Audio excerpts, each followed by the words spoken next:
মহালছড়িতে settler কর্তৃক ধর্ষণের শিকার এক পাহাড়ি নারী।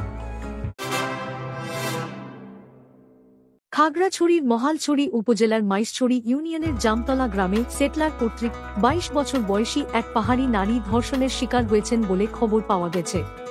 ২৯ মে বৃহস্পতিবার রাতে এ ঘটনা ঘটে বলে জানা যায়।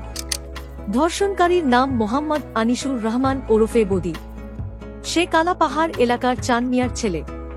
স্থানীয় সূত্রে জানা যায়, গতকাল রাত ৯টার সময় ভুক্তভোগী নারী তার ২ শিশু সন্তানকে নিয়ে নিজ বাড়িতে ঘুমিয়ে পড়েছিলেন।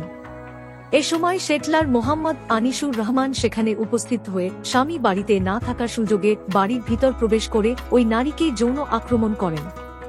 এ সময় সে প্রথমে ওই নারীর কাছ থেকে ৫ মাস বয়সী শিশু সন্তানকে কেড়ে নিয়ে ছুঁড়ে ফেলে দেয়। এরপর ওই নারীকে টেনে হিঁচড়ে বাড়ির পাশের ধান খেতে নিয়ে গিয়ে জোরপূর্বক ধর্ষণ করে। এ সময় ভুক্তভোগী নারী প্রতিরোধের চেষ্টা করেন এবং এক পর্যায়ে চিৎকার দেন। এরপর ওই নারীর চিৎকার শুনে গ্রামের লোকজন ছুটে গেলে ধর্ষক আনিসুর রহমান পালিয়ে যায়।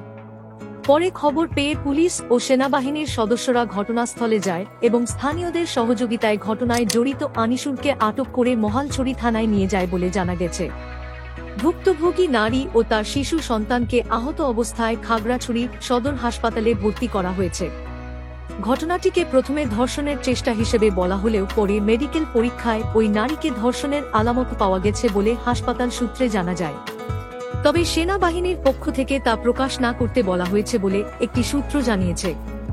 এদিকে উক্ত ধর্ষণ ঘটনায় নিন্দা ও প্রতিবাদ জানিয়ে সংবাদ মাধ্যমে বিবৃতি দিয়েছে পাহাড়ি ছাত্র পরিষদ ও হিল উইমেন্স ফেডারেশন খাগড়াছড়ি জেলা শাখা।